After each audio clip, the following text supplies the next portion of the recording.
सियासत में कामयाबी जो है वो करने से नहीं बल्कि कुछ करने से आती है। जमहूरियत को नवाज शरीफ की बादशाहत से खतरा है। पार्लियामेंट में अपने बेटे के साथ इसलिए नहीं आ रहा कि मैंने आपसी की कोई कुर्सी खींच लेनी है। मेरा मकसद है आपको भी समझाएं। अल्ताफ हुसैन साहब से हमारा मुकम्मल कतई ताल्लुक है।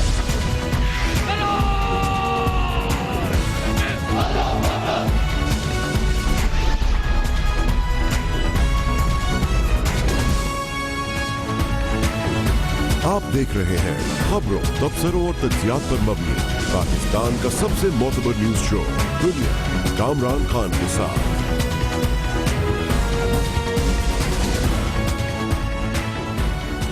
अस्सलाम वालेकुम, मैं हूं कामरान खान। कराची का सबसे बड़ा मसला कूड़ों के ढेर, गिलाज़त के ढेर, ताफुन और उससे फैलती हुई बीमारियां, इस हवाले से एक मौजज़ाना डेवलपमेंट हुई है और रज़ाकाराना डेवलपमेंट हुई है। कराची वालों को, हुकूमत सिंध को और यहाँ की बल्दियाती हुकूमतों को इसके लिए एक पैसा भी देना ना पड़ा और कराची का गलीज़ तरीन इलाके अब साफ़ हो गए हैं। न सिर्फ साफ़ हो गए हैं बल्कि उनकी सड़कों की भी जहाँ जहाँ मुमकिन हुई है इस्तरकारी हुई है, वहाँ की फुटपातें ठीक हुई है और कूड़ों के ढेर मुकम्मल तौर पे साफ़ नज़र आते हैं कराची बस्ती के एक तवील और बड़े इलाके के। और ये रज़ाकाराना तकरीबन मौजज़ाती काम किया है बहरिया टाउन ने, जिसने कि 12 दिन कबल ये मुहिम शुरू की थी। उसके सैकड़ों रज़ाकार कराची के इस ज़िला के इस इलाकों के अंदर फैले थे। 100 से ज़ायद उन्होंने मशीनें डिप्लॉय की थी और इस पूरे इलाके को ज़बरदस्त तरीके से साफ़ किया है। और यकीनी तौर पे ये कराची में जो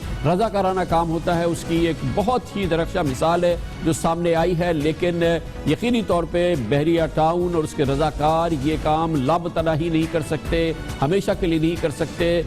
सफाइयाँ कर दी गई हैं लेकिन अब मामला ये है कि अब वक्त आ गया है कि बहरिया टाउन अब वापस जाए। जो एक अमल उसने करना था, जो सफाई का एक बड़ा गलीज़ तरीन इलाका जो कराची का था उसको साफ़ कर दिया है। ज़िला वस्ती का तकरीबन 70% इलाका साफ़ हो गया है।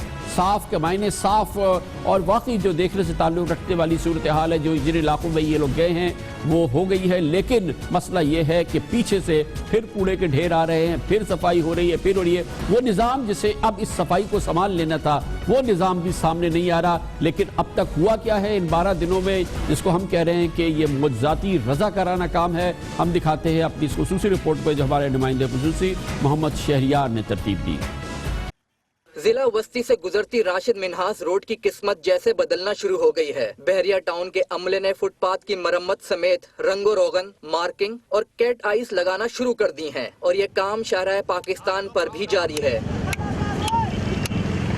नॉर्थ कराची में पीपल्स चौरंगी के अतराफ की सड़क अरसा दराज से तबाहाल थी, लेकिन अब यहाँ न सिर्फ सड़क तामीर की जा चुकी है बल्कि चौरंगी की तज़ीनो आराइश का काम भी किया जा रहा है। ये हमारी हुकूमत को करना चाहिए था, ये छोटा सा काम था, ये इतना छोटा सा काम ही नहीं कर पाई।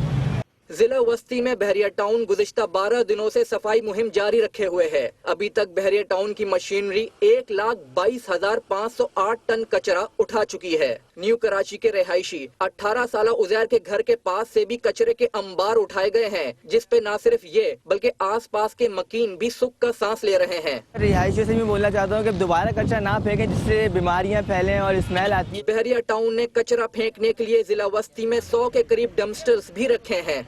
नागन चौरंगी पे मैं अभी मौजूद हूँ और ये जो प्लॉट देख रहे हैं, चंद दिन कबल तक बहरिया टाउन की टीमों ने इस पूरे प्लॉट को साफ़ कर दिया था, यहाँ से कचरा उठा दिया गया था। लेकिन अब सूरत हाल ऐसी नहीं है, एक बार फिर यहाँ पे कचरे के अंबार लग गए हैं, डंपस्टर भी यहाँ पर पड़ा हुआ है, लेकिन लोग यहाँ पर कचरा उसके बाहर फेंक रहे हैं, कचरे को आग लगा रहे हैं। बल्दियाती इदारे कहीं नज़र नहीं आ रहे कि जो एक बार जिस जगह को साफ़ कर दिया गया था अब उसको दोबारा से मेनटेन रखा जा सके। जिला वस्ती में बहरिया टाउन ने 11 कचरे के डंपिंग पॉइंट साफ किए, जिनमें से बेशतर पर दोबारा कचरा जमा होना शुरू हो गया है। लोग कचरा इसमें नहीं फेंक रहे हैं, कचरा इसके बाहर फेंक रहे हैं। कई जगह तो हो रहा है इसके जो है दरवाज़ों के गेट्स के आगे आके पूरे कचरे के डंप डाले जा रहे हैं, कचरे के अंदर आग लगा दी जा रही है, तो कचरे के साथ जो है वो पूरा डब्बे जो हैं वो भी जल रहे हैं। तो जब तक के शहरी खुद भी इसका रियलाइज़ नहीं करेंगे कि शहर को साफ रखा जाए, कचरा सही जगह फेंका जाए, नहीं किया जाए तो बड़ा मुश्किल काम है, लेकिन अवेयरनेस की भी जरूरत है। बहरिया टाउन हुक्काम ने उम्मीद जाहिर की है कि जिला वस्ती के लिए जो टास्क लेकर आए हैं उसको पूरा करके ही दम लेंगे। ये तो हो गया, अब यहाँ से आगे क्या होगा ये हम पूछते हैं और इसके लिए हमारे साथ मौजूद हैं हुकूमत सिंध के वजीर बराए बल्दियाती उमूर जनाब जाम खान शोरो। बहुत बहुत शुक्रिया शोरो साहब, एक ज़बरदस्त वॉलंटरी सर्विस की है बहरिया टाउन ने ये, और ये उसके रज़ाकारों ने गलीज़ तरीन इलाके डिस्ट्रिक्ट वेस्ट के इन्होंने साफ़ कर दिए हैं। ये इलाके हमने अभी दिखाए पूरे, ये साफ़ हो गए हैं, इनकी सड़कें भी उन्होंने ठीक कर दी हैं, पेवमेंट्स भी ठीक किए हैं। यहाँ से अब आप लोग टेक ऑन कर लेंगे इस चीज़ को कि जो अब हो गया है उसको प्रिजर्व कर लें। मेहरबानी कामरान भाई, यकीनन बहरिया टाउन ने बहुत अच्छा काम किया है।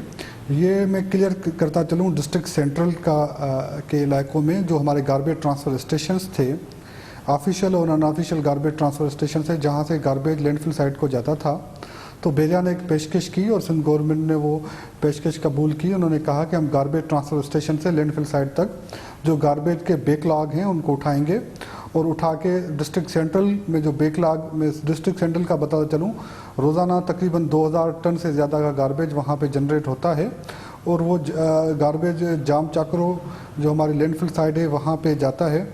और तो उनके गार्बेज ट्रांसफ़र स्टेशन कोई 8-9 गार्बेज ट्रांसफ़र स्टेशन थे जहाँ से वो गार्बेज उन्होंने उठाया और उठा के उन्होंने लैंडफिल साइट तक पहुँचा दिया। देखिए, गार्बेज का रोज़ाना की बुनियाद पे ये गार्बेज जनरेट होता है और आपने बिल्कुल सही कहा, अब ये वहाँ पे मेंटेन करना कंसर्न डीएमसी का काम है कि उनको बहुत एक अच्छी मदद मिली है कि उनके जो हमेशा वो कहते थे कि हमारे पास जो गार्बेज का बैकलॉग है वो इतना ज़्यादा है जिसको हम साफ़ करना चाहते हैं, वो वहाँ की डीएमसी सेंट्रल का बैकलॉग साफ़ हो गया है। अब रोज़ाना की बुनियाद पे मैंने उनको इंस्ट्रक्शन भी पास कर दी है कि रोज़ाना की बुनियाद पे जो डीएमसी सेंट्रल है वहाँ पे अगर मेंटेन शोरो साहब, आपने इंस्ट्रक्शन भी पास कर दी, आपने कहा कि उनके लिए एक बड़ा काम ये हो गया कि वो कहते थे बैकलॉग साफ हो गया। अब ये बताइए, उनके पास रिसोर्सेज हैं कि इसको मेंटेन कर ले? देखें कामरान भाई, बिल्कुल रिसोर्सेज हैं, उनको पर मंथ जो ओजीटी शेयर आता है वो भी जाता है और उनके अपने रिसोर्सेज भी वो खुद जनरेट करते हैं। 2 किस्म के ये रिसोर्सेज हैं, जो एक तो सिंध गवर्नमेंट की तरफ से जाते हैं और दूसरे उनके अपने रिसोर्सेज। वो अपने रिसोर्सेज इतने हैं कि गार्बेज कम से कम उठा सकते हैं। अगर वो गार्बेज रोज़ाना की बुनियाद पे उठाया जाए तो वो मेंटेन भी हो जाएंगे, लेकिन असल बात है कि रोज़ाना की बुनियाद पे गार्बेज उठाया जाए। गोस्ट एम्प्लॉइज़ जो हैं उनके ऊपर यकीनन उनकी प्रेजेंस यकीनी बनाई जाए, जो काम पे लोग नहीं आ रहे उनकी तनख्वाह ख़त्म कर दी जाए और वहाँ से जीटीएस से लैंडफिल साइट तक जो गार्बेज जा रहा है उसके लिए एक काम हमने शुरू में डिस्ट्रिक्ट सेंट्रल में ये किया था, आउटसोर्स कर दिया था।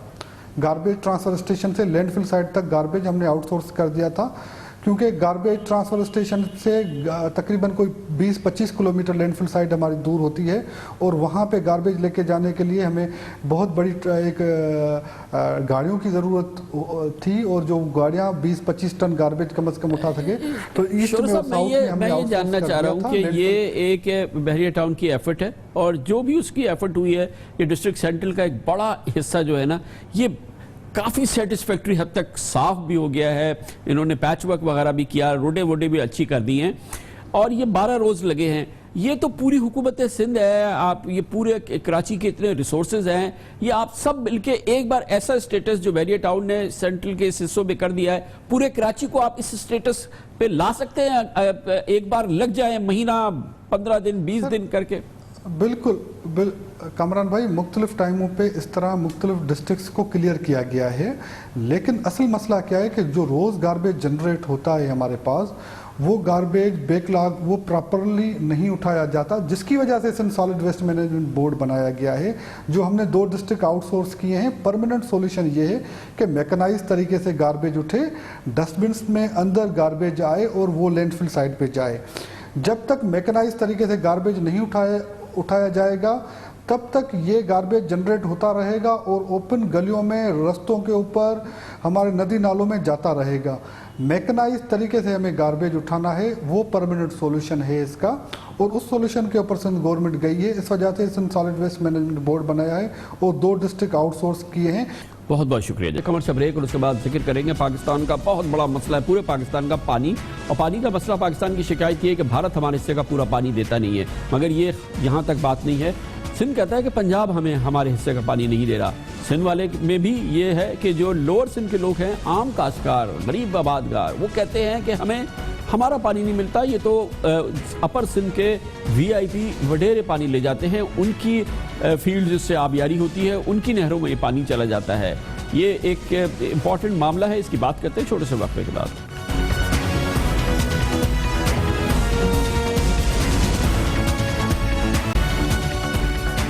इस वक्त पाकिस्तान का एक बड़ा मसला पानी की शदीद कमी है और इसकी बड़ी वजह भारत की जानिब से पाकिस्तान आने वाले दरियाओं पर बनाए गए मुतनाज़ा आबी मंसूबे हैं। इस हवाले से 2 रोज़ कबल इजलास हुआ भारत के साथ, वो ख़त्म हो गया है, मगर ये मामला अब भी जारी है और ख्याल ये है कि इस हवाले से आइंदा भी एक इजलास होगा। पानी की किल्लत के मामले पर मुल्क के अंदर भी मामला इस वक्त सीरियस है और इस हवाले से इख्तलाफात बार बार सामने आते हैं। ताज़ा तरीन सूरत हाल में सिंध की जानिब से कहा गया है कि उसके हिस्से का पानी पंजाब में रोका जा रहा है, जिसके खिलाफ वो मुश्तरका मफादात काउंसिल से रुजू करेंगे। CM सिंध जनाब मुराद अली शाह ने कहा है कि वो अब काउंसिल ऑफ कॉमन इंटरेस्ट में जा रहे हैं पाकिस्तान सिंध की शिकायत को लेके। दरियाए सिंध से पानी पहले तो ट्रांसफ़र करते हैं आपके चश्मा झेलम और तोसा पंजनत लिंक कनाल से, फिर जो बाकी दरिया हैं पंजाब के अंदर उनके भी लिंक कनाल्स बनाए हुए हैं बहुत सारे, तो वो सारा पानी उधर ट्रांसफ़र कर जाते हैं और मंगला से में कोई पानी नहीं मिलता। अभी 2 और लिंक कनाल्स बनाने के लिए वो फिजिबिलिटी तैयार कर रहे हैं और वो मैंने जब देखा तो ये वो कर ही नहीं सकते अनलेस लोअर राइपेरियन से हमारी कॉन्स्टिट्यूशन में ये मौजूद है, आर्टिकल 156 है जो भी पानी के बारे में जो है उसमें मौजूद है कि आपने अगर कोई भी पानी की स्ट्रक्चर्स बनाएं तो आपने चारों सूबों से इजाज़त लेनी है। उसके लिए मैं CCI को मूव कर रहा हूँ और वो आइनी रास्ता है। एडमिनिस्ट्रेटिव रास्ता मैंने बताया है कि मैं फेडरल गवर्नमेंट को लिख रहा हूँ ख़त डिटेल में और CCI में जाके हम अपना ये केस पेश। इस बयान के बाद वजारत पानी और बिजली की जानिब से एक क्लैरिफिकेशन आई है और कहा गया है कि इंडस रिवर सिस्टम अथॉरिटी यानी इरसा की एडवाइजरी कमेटी ने पिछले साल सितंबर में होने वाले इजलास में ही बता दिया था कि इस साल पंजाब और सिंध के पानी में तकरीबन 17% कमी होगी, जबकि खरीफ सीजन के लिए किसानों को 15 अप्रैल से पहले पानी दस्तयाब नहीं हो सकेगा।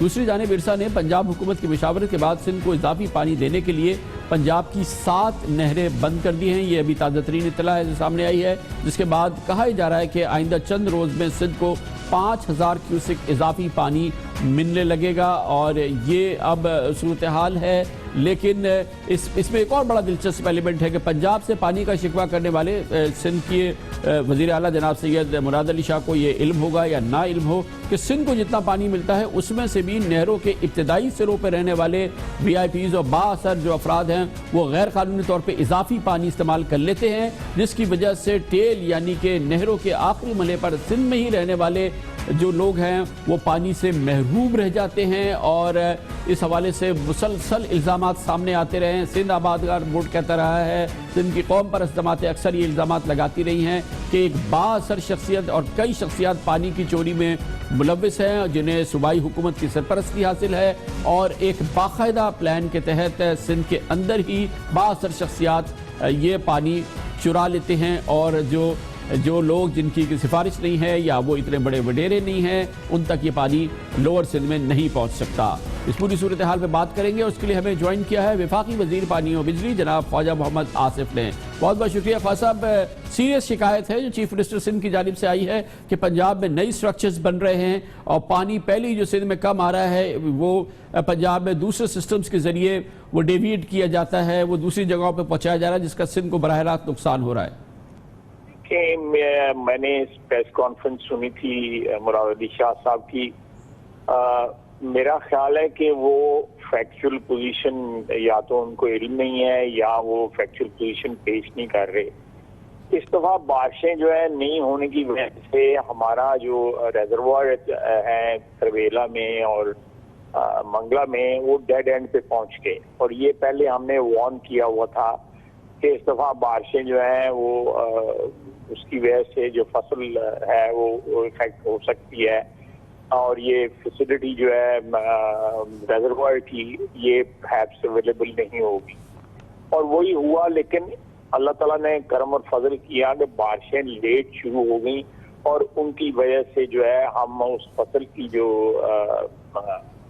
पानी जो अवेलेबल करना था वो अल्टीमेटली अवेलेबल हो गया, पंजाब में भी और सिंध में भी। ये कहना मैं समझता हूँ बजा नहीं है और नामुनासिब है कि हमने पंजाब को जो है डिप्राइव किया है। इफ्सा में सिंध का भी जो है वो नुमाइंदा मौजूद है और इफ्सा के जो फैसले होते हैं, इफ्सा की डिमांड के बगैर खान साहब हम पानी रिलीज ही नहीं कर सकते। बाज़-औक़ात हमें शिद्दत से बिजली की ज़रूरत होती है और बिजली उस वक्त तक पैदा नहीं होती जिस वक्त तक पानी रिलीज ना हो। सूबे हमें इजाज़त नहीं देते, हमारी लोड शेडिंग के दौरानिए में ज्यादती हो जाती है, बढ़ जाता है दौरानिया, लेकिन पानी हम इनकी वजह से ताकि क्योंकि सूबों का हक है। ख्वाजा साहब क्या ये जब पानी हमारे पास दस्तयाब है, क्या फिर भी ये इतना पानी नहीं है कि सिंध की जरूरियात पूरी ना हो सके? क्योंकि सिंध में नहीं जी, बिल्कुल पूरी हो सकती हैं, बिल्कुल पूरी हो सकती हैं। इल्म है कि ये ज्यादा पानी जो है सिंध के अंदर नॉर्दर्न सिंध को जो है ना ये प्रोवाइड कर देते हैं और सदर्न सिंध उससे डिप्राइव हो जाता है। सिंध के अंदर जो पानी की तकसीम जो है वो नामुनासिब है, वो जो है वो उसमें बराबरी नहीं है और उसको सही तरह मुहैया नहीं किया जा सकता। इसके अलावा और भी प्रॉब्लम्स है, लेकिन अगर शाह साहब कोई आईनी फोरम इस्तेमाल करना चाहते हैं जरूर इस्तेमाल करें। हम इर्सा को कहेंगे कि वो अपनी रिपोर्ट जो है और इर्सा के ऊपर जैसे कि मैंने पहले अर्ज किया है कि उसके ऊपर तमाम सूबों के वो मौजूद है नुमाइंदे, और हम नहीं फैसला करते या केपी फैसला नहीं करता या पंजाब या बलूचिस्तान नहीं फैसला करता या सिंध अकेला, तो जॉइंटली फैसला होते हैं, इत्तफाक राय से फैसले होते हैं और कभी सवाल ही नहीं पैदा होता कि कोई सूबा जो है किसी और सूबे का शेयर ले जाए। जहाँ तक कैनाल्स बनने का ताल्लुक है वो भी जो है इर्सा की जो है मर्जी के बगैर जो है, देखें अब कई साल से ये रिक्वेस्ट कर रहे हैं, CCI भी ये रिक्वेस्ट की जा रही है कि इस्लामाबाद के लिए पानी जो है चंद क्यूसिक जो है ना वो कंट्रीब्यूट कर दें अपने कोटे में से। सिंध जो है वो नहीं दे रहा, बाकी सूबे तैयार। लेकिन साहब इसकी बॉटम लाइन ये है, जैसे कि आपने फरमाया कि अल्लाह के फजल करम से बारिशें इतनी हो गई हैं कि इस साल का हमारा गुजारा हो जाएगा। ये अभी सेटिस्फैक्ट्री सिचुएशन है ना जब पानी की हमारे पास अवेलेबिलिटी ओवरऑल। खान साहब मैं दूसरी बात आपको ये भी बताऊं कि बर्फें इतने पड़ी हैं इस दफा कि ऑलरेडी बर्फें पिघलनी शुरू हो गई हैं हल्की फुल्की, लेकिन अप्रैल में और मई में और जून में जब बर्फें पिघलेंगी तो इंशाअल्लाह वाफर मिकदार में पानी अवेलेबल होगा सिंध के काश्तकारों को भी, पंजाब के काश्तकारों को भी और बाकी सूबों के काश्तकारों को भी वाफर। बल्कि मेरा तो ये गिला है कि हमें सारी कौम को मिलके अपने छोटे बड़े medium size, small size and big size, large size जो है रेजर्वायर्स बनाना चाहिए। हमारे यहाँ पे बारिशें हो रही हैं, हमारा अपने यहाँ पे वसाइल जो है, पानी के वसाइल जो है, जो इंडस वाटर सिस्टम जो है उसमें ज्यादा पानी हमारा अपना है जो इंडस में जो है नॉर्दर्न एरियाज में दाखिल होता है, हमारे ग्लेशियर्स पिघलते हैं, हमारी बर्फ पिघलती है, बारिशें हमारे कैचमेंट एरिया में होती हैं। तो ये हम पानी का ज़िया जो है हिंदुस्तान इतना हमें नुकसान नहीं पहुंचा सकता पानी के सिलसिले में जितना नुकसान हम अपने आप को पहुंचा रहे हैं। बहुत अहम बात कर रहे हैं। बहुत बहुत शुक्रिया जनाब ख्वाजा मोहम्मद आसिफ हमारे साथ थे। कमर से ब्रेक और उसके बाद जिक्र करेंगे ऑस्ट्रिया में स्पेशल ओलंपिक्स हो रहे हैं और सर्दियों के ओलंपिक्स हैं। ये स्पेशल लोगों के ओलंपिक्स होते हैं, वो लोग जो कि बज़ाहिर जिस्मानी उनकी कमज़ोरी होती है, माजूरी होती है। पाकिस्तान भरपूर तरीके से शरीक हो रहा है और गोल्ड मेडल जीत रहा है, 1 नहीं 2 बल्कि 3 गोल्ड मेडल अब तक पाकिस्तान जीत चुका है। पाकिस्तानियों की ये शानदार कारकर्दगी, खुसूसी पाकिस्तानियों की खुसूसी सेगमेंट में छोटे से वक्फे के बाद।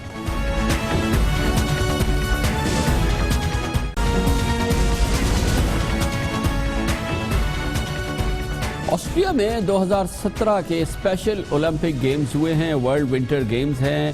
स्पेशल ओलंपिक्स गेम हम आपको समझाने के लिए बता रहे हैं कि ये उन स्पेशल लोगों के गेम्स होते हैं जो किसी न किसी जिस्मानी माजूरी का शिकार होते हैं मगर हिम्मत और जज्बे से लबरेज होते हैं।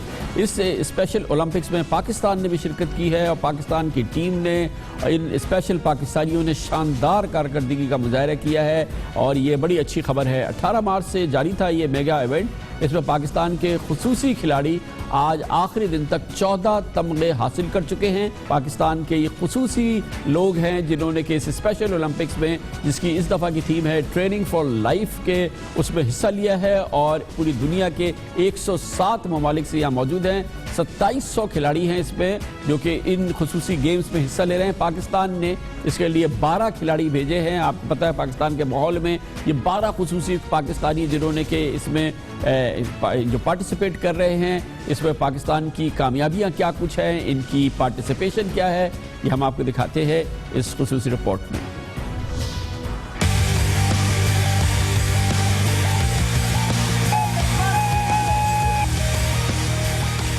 ऑस्ट्रिया के शहर ग्रेज और श्लैडमिंग में होने वाले special Olympics world winter 2017 games में पाकिस्तानी खिलाड़ी मुल्क का नाम रोशन कर रहे हैं।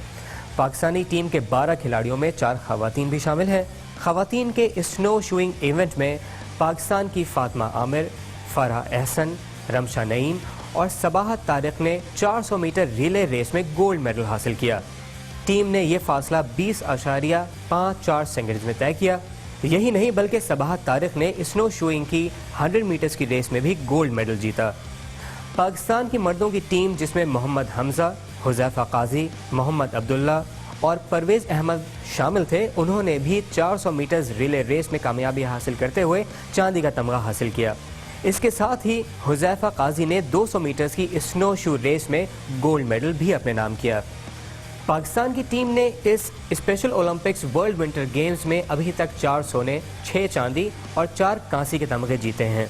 गेम्स का आगाज़ 18 मार्च को हुआ था और इसमें figure skating, speed skating, floor hockey, alpine skiing जैसे मुकाबले शामिल हैं।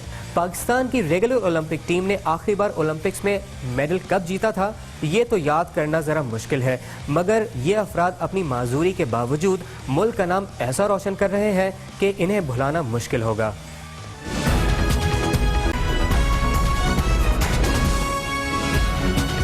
आप देख रहे हैं खबरों, तबसरों और तज्जियात पर मबनी पाकिस्तान का सबसे मोतबर न्यूज शो दुनिया, कामरान खान के साथ। पाकिस्तान में नहीं लेकिन दुनिया के कई अहम मुल्कों में अहम एयरपोर्ट्स पे इस वक्त सबसे ज़्यादा बहस गुफ्तगू हो रही है। जिस चीज़ की वो है वो ताज़ा तरीन पाबंदी जो अमेरिका और बरतानिया ने लगाई है दुनिया के चंद एयरपोर्ट्स पर और ख़ास तौर पे चंद एयरलाइंस को उसमें शामिल किया है और उसमें शामिल हैं, अक्सरियत उनमें शामिल है मशरिक़ वस्ता की एयरलाइंस और मशरिक़ वस्ता के ममालिक जो इसका निशाना बने हैं ममालिक, उसमें सऊदी अरब, कुवैत, मुत्तहिदा अरब इमारात, कतर और इस जॉर्डन, ये वो ममालिक है जो ख़ास तौर पे इससे मुतासिर हुए हैं और इनकी एयरलाइंस इससे मुतासिर हुई हैं। मामला ये है कि इन एयरलाइंस को ख़दशा ये है कि इन पाबंदियों की वजह से उनके मुसाफिरों की तादाद में कमी हो सकती है और इसका शायद फ़ायदा दूसरे ममालिक की एयरलाइंस हो सकती है जो कि इससे मुतासिर नहीं हो रही, वो एयरपोर्ट्स जो इससे मुतासिर नहीं हो रहे हैं। ये पूरी कैफियत इसलिए भी ज़्यादा गंभीर नज़र आती है कि लंबी परवाज़ पे, लंबी दौरानिए की परवाज़ पे जो मुसाफिर होते हैं उनको अब उनकी ये आदत में शामिल होता है कि वो अपना लैपटॉप या अपना टैबलेट अपने साथ लेकर जाएं और इस दौरानिए को जो कि लंबी परवाज़ में 12 से 13 से 14 घंटे भी हो सकता है, इसमें वो अपने काम कर लें और अब वो उनके इस सफ़र का एक बाकायदा हिस्सा है जो कि अचानक ख़त्म कर दिया गया है और इसका असर ज़ाहिर है कि जो दुनिया की इस वक्त सबसे फैलती फूलती एयरलाइंस है और वो है मशरिक़ वस्ता में, उन पर इसका असर होगा, जिसमें ख़ास तौर पे दुबई की एमिरेट्स है, अबू धाबी की इत्तेहाद है, कतर एयरवेज़ कतर एयरवेज़ है और ये वो एयरलाइंस है जो शायद सबसे ज़्यादा मुतासिर हों और इस पूरी सूरत हाल को इस वक्त बहुत दिलचस्पी से देखा जा रहा है।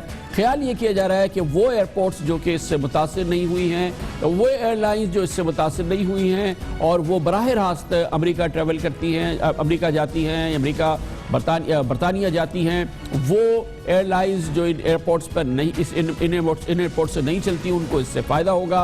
और बाज़ लोगों का ख्याल है कि इससे शायद PIA को भी फ़ायदा हो। PIA ने इस हवाले से कल एक ट्वीट भी किया जिसमें कि ख़ास तौर पे कहा गया कि वो मुसाफिर जो न्यूयॉर्क जा रहे हैं उनको ख्याल रहे कि अगर वो कराची से PIA के ज़रिए न्यूयॉर्क जाएंगे तो वो अपना लैपटॉप साथ ले जा सकते हैं, अपनी टैबलेट साथ ले जा सकते हैं और इस दौरान वो काम कर सकते हैं। और यही वो एक लाइन है जो कि दूसरी एयरलाइंस जो इन एयरपोर्ट से यानी कि दुबई से, अबू धाबी से, कतर से, कुवैत से, जद्दा से, इन जगह से ऑपरेट नहीं कर रही, काहिरा से, इस्तांबुल से, उनको ये फ़ायदा हासिल होगा। और इसी वजह से कहा जा रहा है, बाज़ एयरलाइंस एक्सपर्ट कहते हैं कि इससे निशाना बन गई हैं वो एयरलाइंस जिनका बराह रास्त कट्टर मुकाबला था अमेरिका से चलने वाली कई कलीदी एयरलाइंस का, जो कि इस हवाले से बहुत शदीद शिकायत भी कर रही थी, ख़ास तौर पे मशरिक़ वस्ता की चंद कलीदी एयरलाइंस के हवाले से।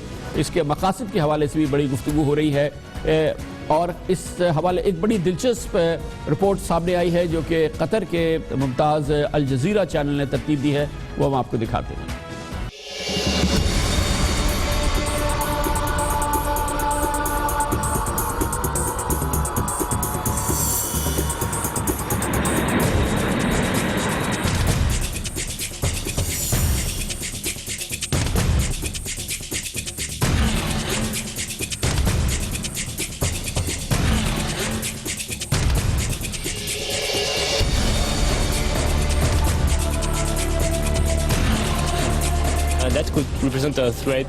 ये फैसला परेशान कुन है क्योंकि आप अपना कीमती सामान कभी चेक इन नहीं करते, जिसकी वजह इसके चोरी होने का डर है।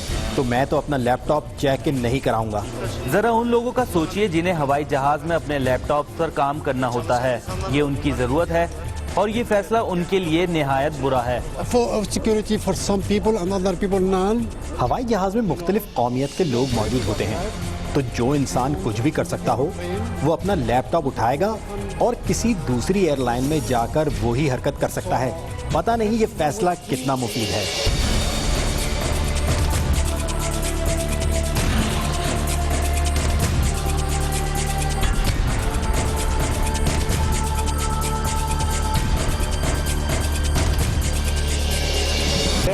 इस वक्त हम कहाँ हैं?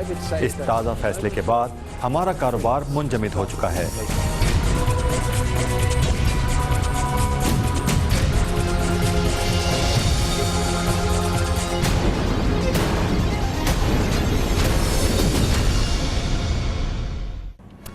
इस पूरे माहौल ने, इस नई डेवलपमेंट ने एयरलाइंस को ख़ास तौर पे जो इससे मुतासर हुई हैं, कितना उनको डैमेज करेंगी, कितना उस पर असर होगा, दूसरे एयरलाइंस को क्या इससे फ़ायदा होगा।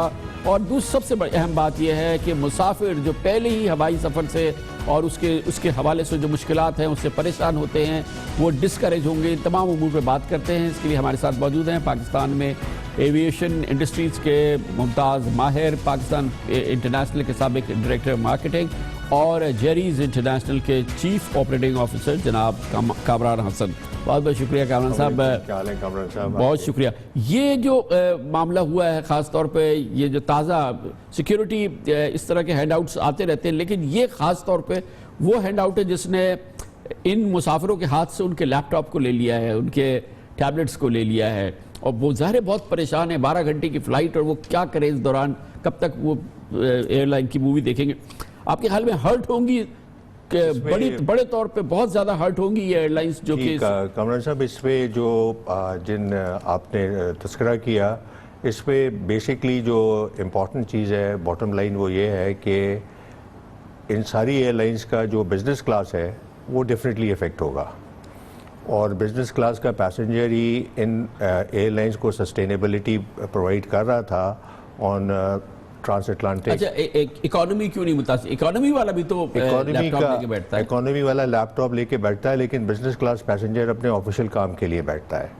और उसका जो हाई एंड ट्रैफिक है, हाई एंड जो मार्केट है इन एयरलाइंस के लिए, उसके इफेक्ट होने का चांसेस हैं।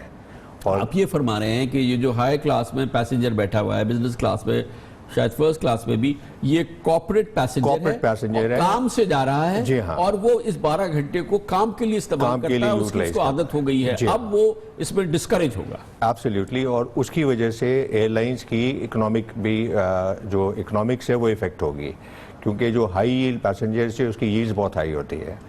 अच्छा, अब क्या वो उसकी फिर वो देखेगा कि मैं दुबई ना जाऊं, दुबई से ट्रांजिट ना लूं, मैं कतर से ना लूं, मैं अबू धाबी से ना लूं, मैं फ्रैंकफर्ट से ले लूं, लंदन से ले लूं, तो मैं डायरेक्ट जाऊंगा, इस हद तक मुतासिर होगा? यही होगा आपके ख्याल में? ये एक पॉसिबिलिटी ज़रूर है, लेकिन 10-15 साल के अरसे में जो आपकी ये आपने जिन एयरलाइंस का तस्करा किया, इन्होंने जो मार्केट स्पेस थी वो फिल कर दी है with extra number of flights going across Atlantic, और जो सर्विस है तो पैसेंजर इनके साथ थ्रू देयर लॉयल्टी कार्ड्स और दूसरे और सिलसिलों से बहुत ज़्यादा एफिलिएट हो गया है।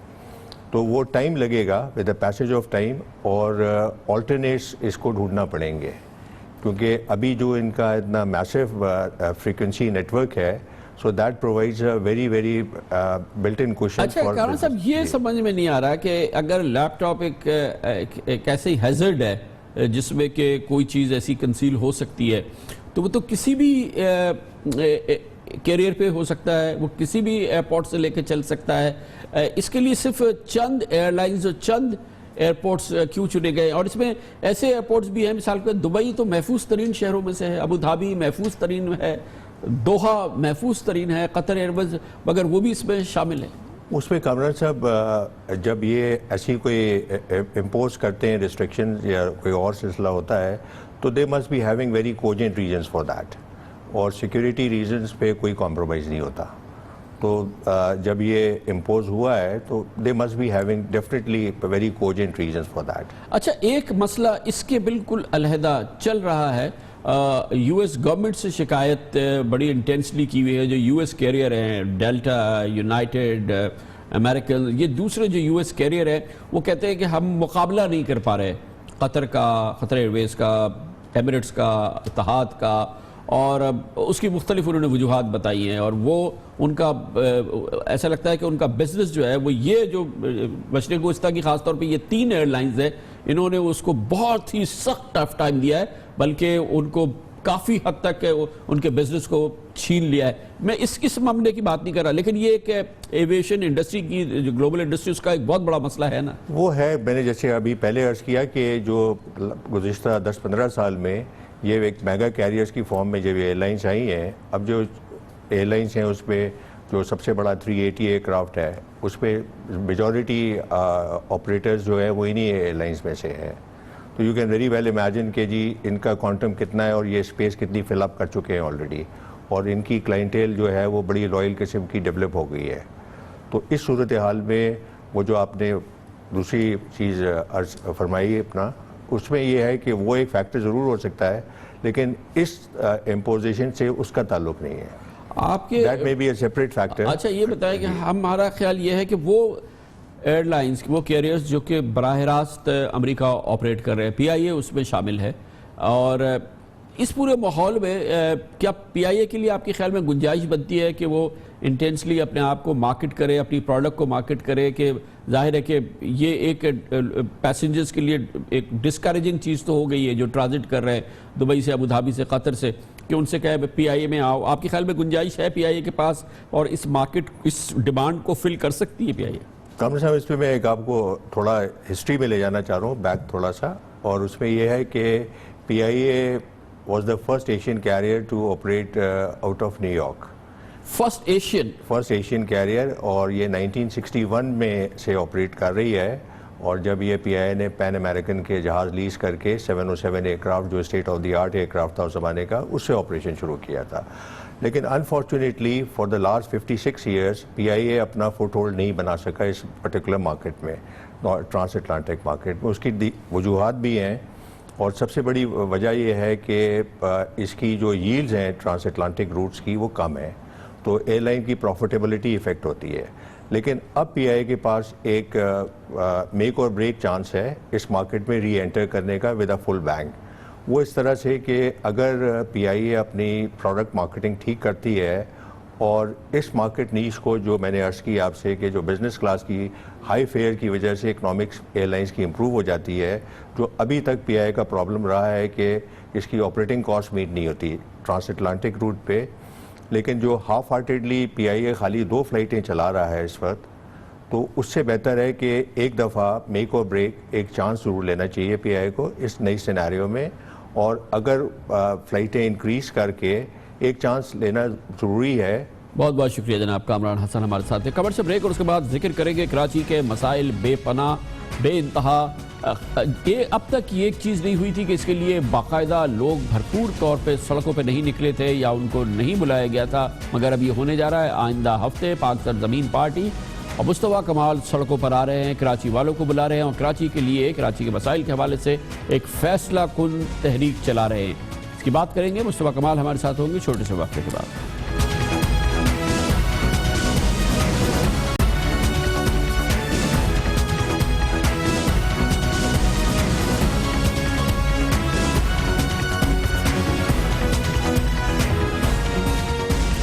ऐसा लगता है कि वो वक्त अब ख़त्म हो रहा है कि कराची में शहरी सहूलतें भी ना हों, यहाँ पर प्रॉपर पीने का पानी ना हो, यहाँ की सड़कें टूटी हुई हों, यहाँ के गली कूचे कूड़े से भरे हुए हों, यहाँ के बाग सूखे हुए हों, यहाँ के अस्पताल वीरान हों और कराची वाले खामोश रहे। ऐसा लगता यह है कि शायद अब ये सिलसिला जारी ना हो और इसका बड़ा इम्तहान होगा आइंदा हफ्ते। पाक सरजमीन पार्टी जिसने अपने क़याम का 1 साल अब मुकम्मल कर लिया है, कल उसने अपने पार्टी की वर्कर्स का एक कन्वेंशन किया जो कि उसकी अपने वर्कर्स की सियासी क़ुव्वत दिखाने का एक मुजाहरा था। काफ़ी इम्प्रेसिव मुजाहरा था क्योंकि पाक सरजमीन पार्टी का कहना है कि ये सिर्फ ये अवामी जलसा नहीं था, सिर्फ उसके वर्कर्स का कन्वेंशन था। इससे एक भरपूर खिताब भी किया पाक सरजमीन पार्टी के बानियों जनाब मुस्तफ़ा कमाल और जनाब अनीस कायम खानी ने, और इसके साथ ही ऐलान कर दिया है कि कराची के मसाइल के हवाले से एक भरपूर अवामी तहरीक अप्रैल की 6 तारीख से शुरू की जा रही है। ये 5 सालों में 900 अरब रुपए खर्च हो गए। 9 स्कूल नहीं है, 9 अस्पताल नहीं है। 41% शहर में पीने की पानी की लाइनें मौजूद नहीं है। मुझे हर गली में पानी की लाइनें चाहिए। मुझे इस शहर में जदीद ट्रांसपोर्ट का निजाम चाहिए। हैदराबाद की हालत ज़ार के ऊपर पैकेज दिया जाए। अब सब्र का पैमाना लबरेज हुआ। अब हम 2018 के इलेक्शंस का इंतजार नहीं करेंगे। आज मैं डेट देता हूं 6 अप्रैल 2017 को इंशाअल्लाह ताला एहतजाजी तहरीक का आगाज किया जाएगा। इसका हदफ क्या होगा, ये कहाँ से शुरू होगी, कहाँ पे जाके ख़त्म होगी, इस सब पे बात करने के लिए हमारे साथ मौजूद हैं पाक सरजमीन पार्टी के चेयरमैन जनाब मुस्तफ़ा कमाल। बहुत बहुत शुक्रिया मुस्तफ़ा कमाल साहब। फरमाइएगा ये अमल है, ये 1 रोज़ा तहरीक है, ये 1 हफ्ते की तहरीक है, ये क्या हदफ क्या है इस तहरीक का?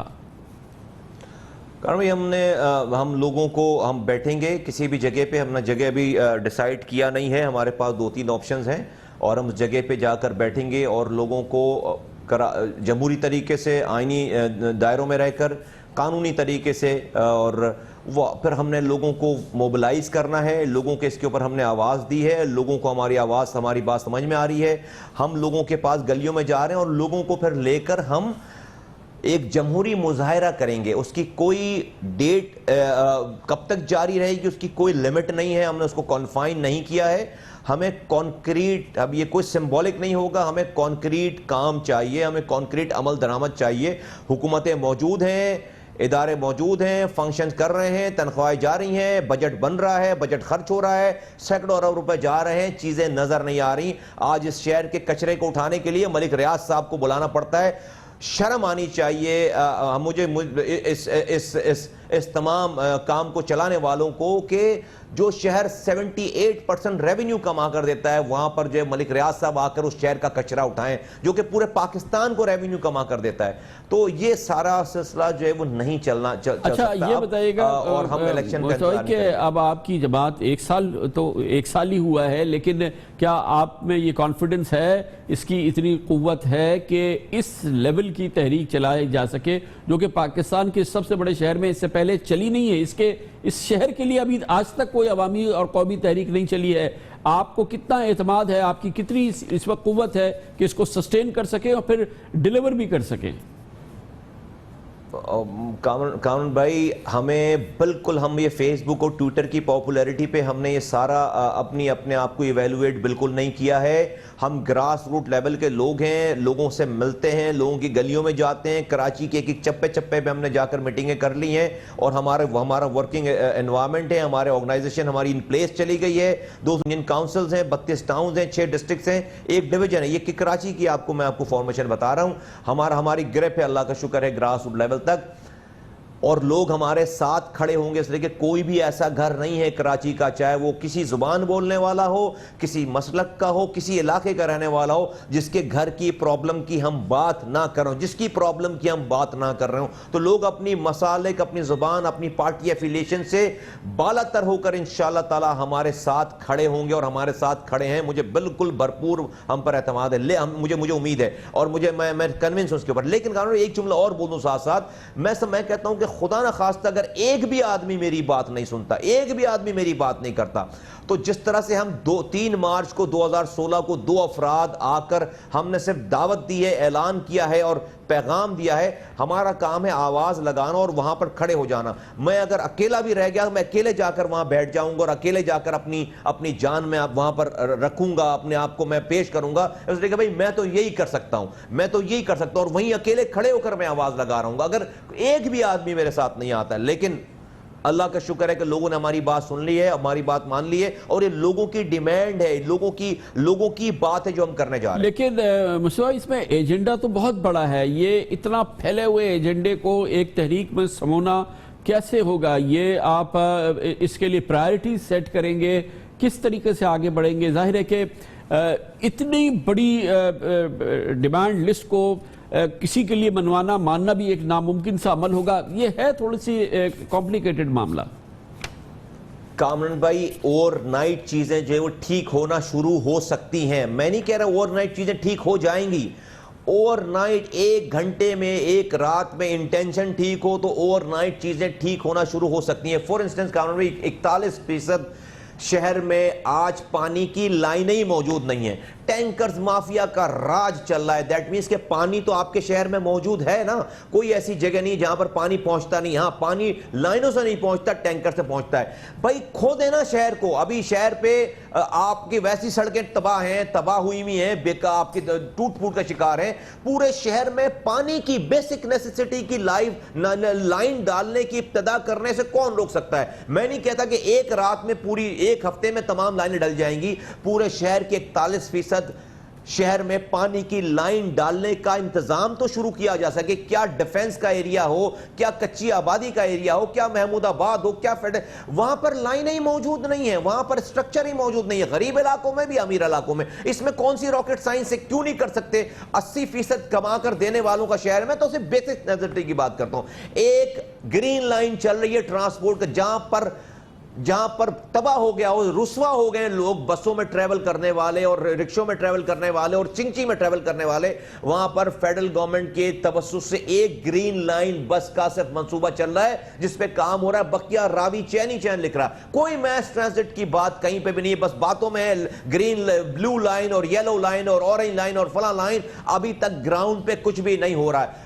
सर्कुलर रेलवे पे बचपन से सुनते हुए बड़े हो गए, ये सब इनके करने के काम है, प्रोविंशियल फेडरल गवर्नमेंट के करने का, उस पे काम। तो मुझे मैस ट्रांजिट का प्लान चाहिए, उसके ऊपर बिल्कुल ओवरनाइट हो सकता है काम, प्लान करके उसको इंप्लीमेंट करना शुरू करें।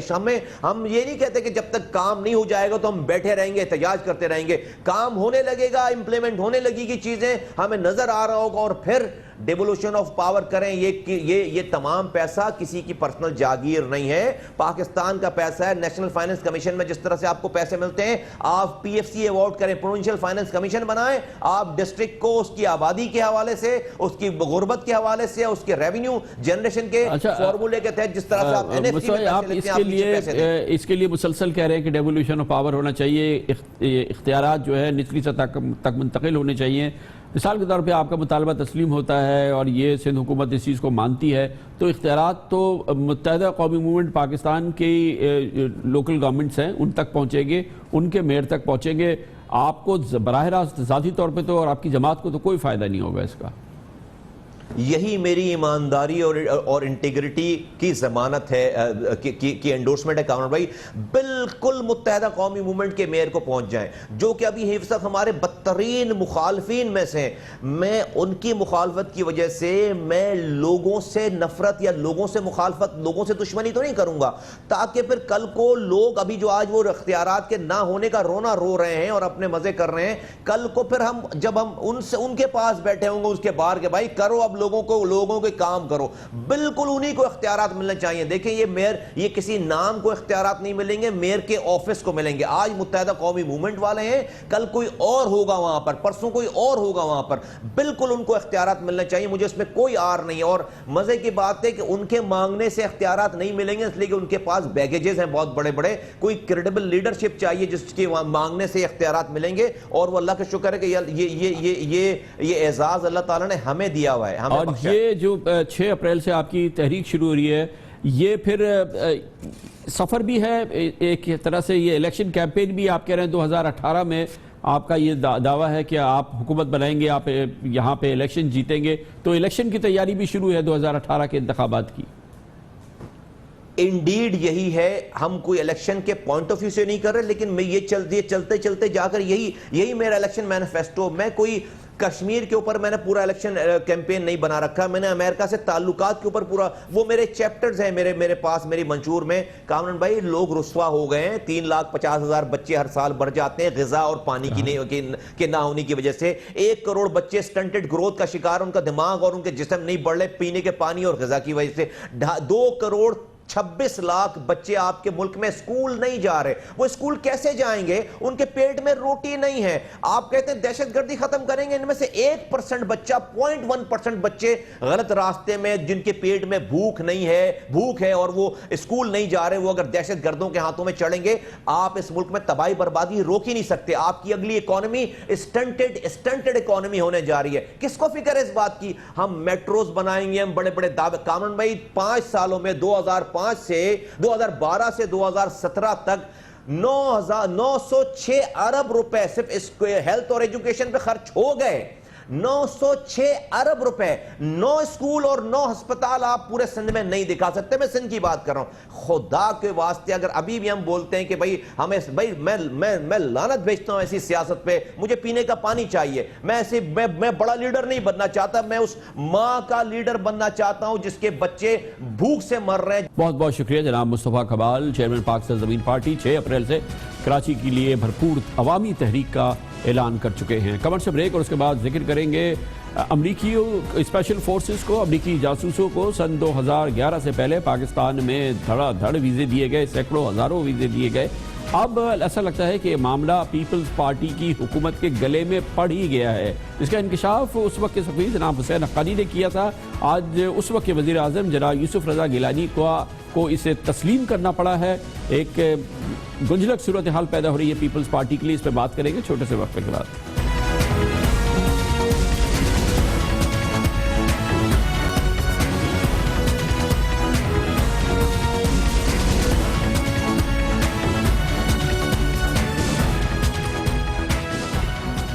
सन 2011 से पहले, यानी कि पाकिस्तान में उसामा बिन लादेन की अमरीकी फोर्सेस के एक हमले में हलाकत से पहले, पाकिस्तान में सैकड़ों या हज़ारों की तादाद में इतलात के मुताबिक अमरीकी स्पेशल फोर्सेस या खुफिया फोर्सेस के लोग पाकिस्तान में भेस बदल के आए थे। मगर ये खबर आई कि दरअसल इनको बाकायदा पाकिस्तान के सिफारत खाने से वीज़ा जारी किया गया था और खुसूसी तौर पे इसका एहतमाम किया था उस वक्त के अमेरिका में पाकिस्तान के सफ़ीर हुसैन हक्कानी ने।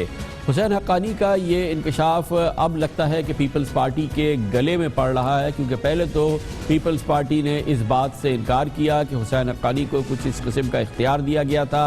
ये भी इनकार किया गया कि स्पेशल फोर्सेस के लोग इस अंदाज से आए थे। लेकिन अब जबकि हुकूमत ने एक ख़त जारी कर दिया है जो कि उस दौर से है, और वो ख़त तहरीर किया उस वक्त के वज़ीर आज़म जनाब यूसुफ रज़ा गिलानी की प्रिंसिपल सेक्रेटरी नरगिस सेठी ने, जो कि वज़ीर आज़म के अहकामात को कम्युनिकेट करती है प्रिंसिपल सेक्रेटरी। उन्होंने ख़ास तौर पे ये कहा, और ये ख़त तहरीर हुआ हुसैन हक्कानी को जो एम्बेसडर थे उस वक्त वाशिंगटन में पाकिस्तान के, और जिसमें उनसे कहा गया कि उन्हें खुसूसी इख्तियार दिया जा रहा है कि वो 1 साल की मुद्दत का वीज़ा दे सकते हैं उन तमाम अमरीकियों को जिसके लिए अमरीका के दफ्तर ख़ारजा की जानिब से बाकायदा उन्हें ख़त भेजा जाए, और उसके बाद उनको ये खुसूसी इख्तियार है कि मामले को पाकिस्तान से क्लियरेंस के बगैर अपने सिफारत खाने के लेवल पर ये वीज़े जारी कर दें।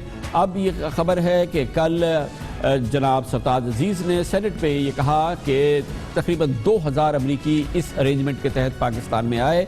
ख्याल यह है कि उनमें से बड़ी तादाद अमेरिका के स्पेशल फोर्सेस की थी, उनके जासूसों की थी। हुसैन हक्कानी अपने वाशिंगटन पोस्ट के आर्टिकल में कह चुके हैं कि ये जो निज़ाम उन्होंने तरतीब दिया था अमरीकी हुकाम के साथ मिलके, अमेरिका के साबिक़ सदर ओबामा के हुकाम के साथ मिलके, वो माविन साबित हुआ उसामा बिन लादेन का खोज निकालने में। और यही वो निज़ाम था, अगर आपको याद हो, जिसके तहत अमरीकी जासूस रेमंड डेविस ने लाहौर की सड़कों पे 2 अशखास को गोलियां मार के हलाक कर दिया था, और कुछ अरसे बाद वो पाकिस्तान से वापस वाशिंगटन भेज दिया गया था। ये पूरे माहौल के अंदर अब ये क्योंकि बात सामने आ गई है, वो ख़त हुकूमत ने जारी कर दिया है जिससे साबित हो गया कि बाकायदा वज़ीर आज़म की सतह पर, वज़ीर आज़म यूसुफ रज़ा गिलानी की सतह पर हुसैन हक्कानी को ये खुसूसी इख्तियारात तफ़वीज़ किए गए थे। अब पीपल्स पार्टी और जनाब यूसुफ रज़ा गिलानी के पास कोई चारा नहीं है कि इसकी फर्दर एक्सप्लेनेशन करे, इसीलिए आज जनाब यूसुफ रज़ा गिलानी को एक प्रेस कॉन्फ्रेंस का एहतमाम करना पड़ा, जहाँ पर उन्होंने इस पोजीशन को और अपनी पोजीशन को एक्सप्लेन किया। को लेटर मैंने बाय हैंड नहीं दिया होगा उसको, एम्बेसडर को, वो रूल्स ऑफ बिजनेस के तहत, प्रोसीजर के तहत रेलेवेंट मिनिस्ट्रीज डिपार्टमेंट के थ्रू गया होगा, और वो सबको पता होगा, मगर इस वक्त वो खामोश हैं। हुसैन हक्कानी का बयान आया है कि जो वीज़े दिए गए वो सिक्योरिटी एजेंसीज ने क्लियर किए और फिर दिए गए।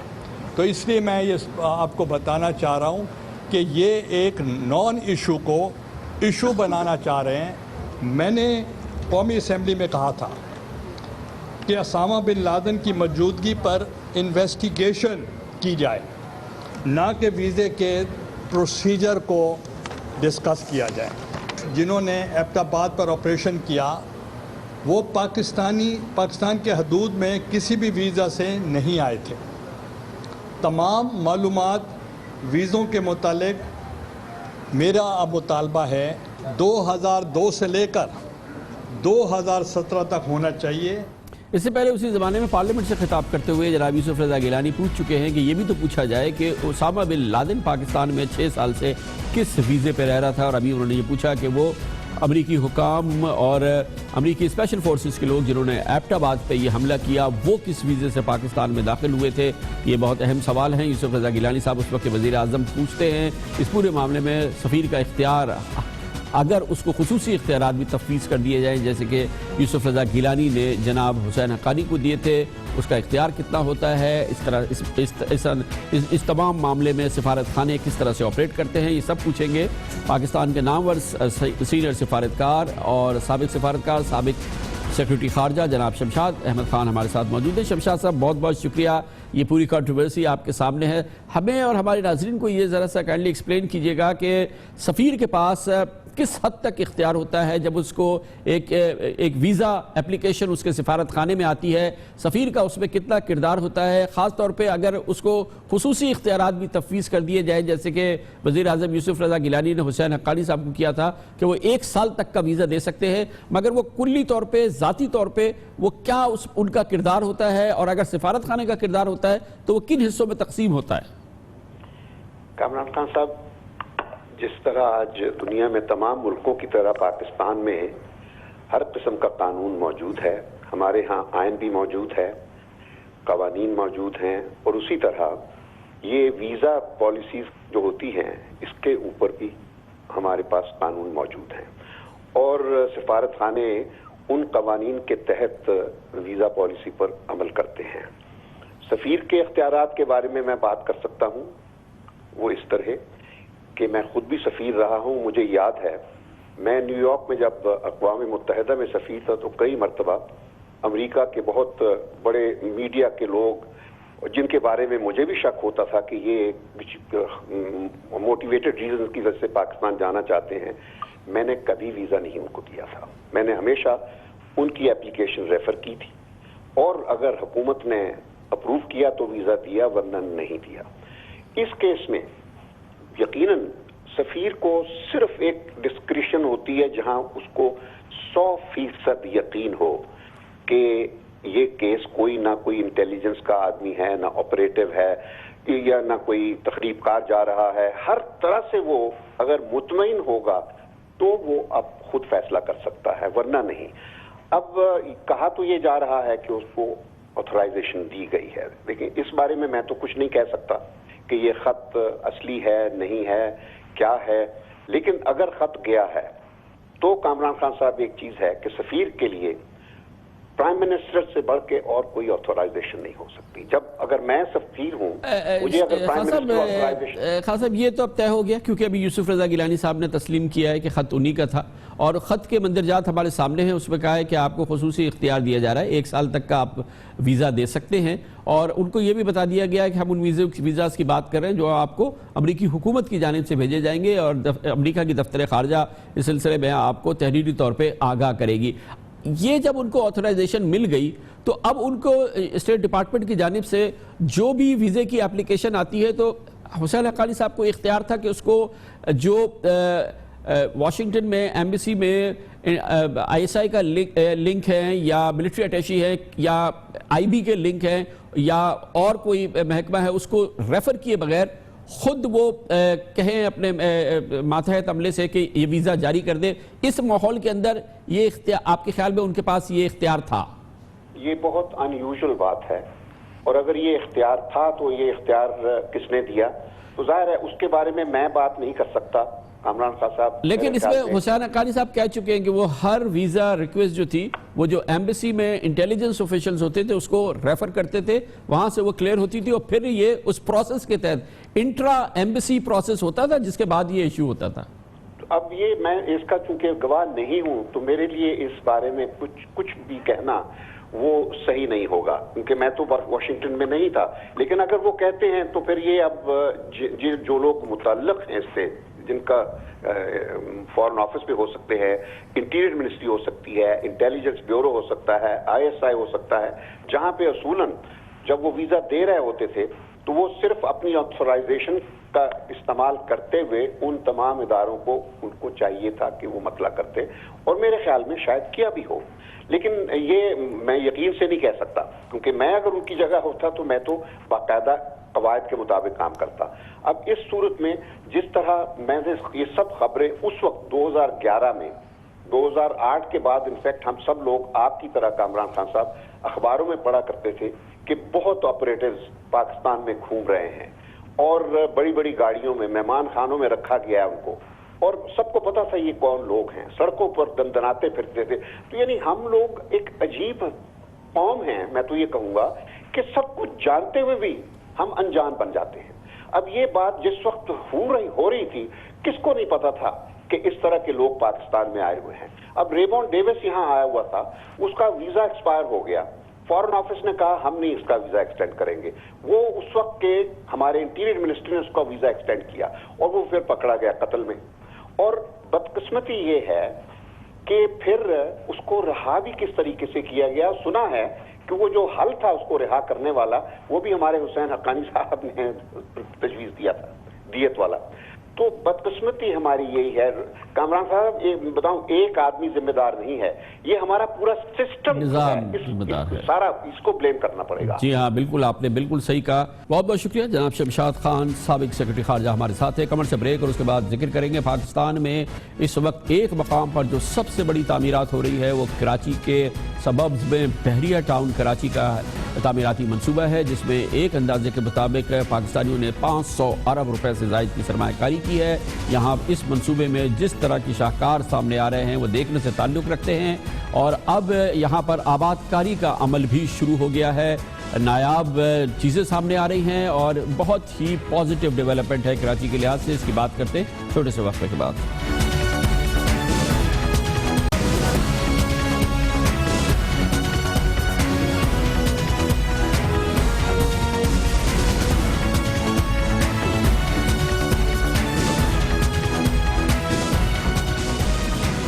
पाकिस्तान में इस वक्त जो सबसे बड़ी तामीरात एक मकाम पे हो रही है वो कराची के सबब्स में बहरिया टाउन कराची का मंसूबा है, जहां पर एक अंदाजे के मुताबिक पाकिस्तान में रहने वाले और पाकिस्तान से बाहर रहने वाले लाखों पाकिस्तानियों ने तकरीबन 700 अरब से 1000 अरब रुपए की सरमायाकारी की है। ये एक नया शहर है जो कराची के बाहर आबाद हो रहा है और यहाँ पे तामीरात इस अंदाज की नज़र आ रही हैं कि जो कि नाकाबिले यकीन भी है। काफ़ी हद तक ऐसी सूरत हाल नज़र आती है। एक जानिब इस मंसूबे ने हज़ारों लोगों को मुलाजमत के नए मौक़े फराहम किए हैं, दूसरी जानिब 32 इंडस्ट्रीज़ ऐसी हैं जो कि इस वक्त इस मंसूबे की वजह से भरपूर अंदाज में काम कर रही हैं। और कराची के बाहर बहरिया टाउन का ये मंसूबा, इसमें अब डेवलपमेंट ये है कि तकरीबन 2.5 साल के अंदर यहाँ पर तामीरात कई हिस्सों में मुकम्मल हो गई है और यहाँ पर आबादकारी का अमल भी शुरू हो गया है। कल बहरिया टाउन में तकरीबन 1000 फ्लैट्स जो हैं वो उनके मकीनों को जो उन्होंने बुक कराए थे उनको दिए जा रहे हैं। पहले ही ये लोग कहते हैं कि उनकी जो सरमायाकारी हुई है वो कई 100 गुना बढ़ चुकी है उसकी जो मार्केट प्राइस है। और इस दौरान इस पूरे मंसूबे को कराची वालों के लिए इंतहाई पुरकशिश एक स्पॉट भी बन गया है। यहाँ पर जो नई चीज़ें सामने आ रही हैं, ख़ास तौर पे कल जैसे इफ्तिताह हुआ म्यूज़िकल फाउंटेन्स का, यानी कि नाचते हुए फव्वारे, जिसकी वजह से दुबई का डाउनटाउन का इलाका पूरी दुनिया में मशहूर है। बिल्कुल उसी अंदाज के म्यूज़िकल फाउंटेन्स अब यहाँ बहरिया टाउन कराची में भी लगाए गए हैं और कल यौम पाकिस्तान के मौके पर इनका बाकायदा इफ्तिताह हुआ। ये दिल फरेब मंजर है कि जो देखने में आया है। और इसके साथ ही यहाँ पर दुनिया की तीसरी बड़ी मस्जिद का काम भी तेज़ी से जारी है और एक बहुत ही वसी और अरीज़ गोल्फ कोर्स भी अपने आखिरी मराहिल पर पहुँच चुका है। पाकिस्तान और इस पूरे खित्ते का एक क्रिकेट स्टेडियम जो कि सबसे बड़ा क्रिकेट स्टेडियम होगा वो भी उसकी तामीरात भी शुरू हो गई है। हर अंदाज से ये कराची के हवाले से, कराची की मईशत के हवाले से, कराची में मुलाजमत के मौक़ों के हवाले से, कराची की तरक्की के हवाले से एक शानदार मंसूबा है और ये अब कराची वालों के लिए एक बड़ा पिकनिक स्पॉट भी बन गया है। कराची में वालों में अगर कोई अच्छी चीज़ हुई है और जो सबसे ज़्यादा जिसने कराची को में कंट्रीब्यूट किया है यकीनी तौर पे वो ये मंसूबा है। और इसके साथ ही हमारे आज के प्रोग्राम का इख्तिताम होता है। सैटरडे संडे की हफ्तावार तातील रहती है। पीर को आपसे फिर मुलाकात होगी। पीर तक के लिए कामरान खान को इजाज़त। अल्लाह हाफ़िज़ नासिर।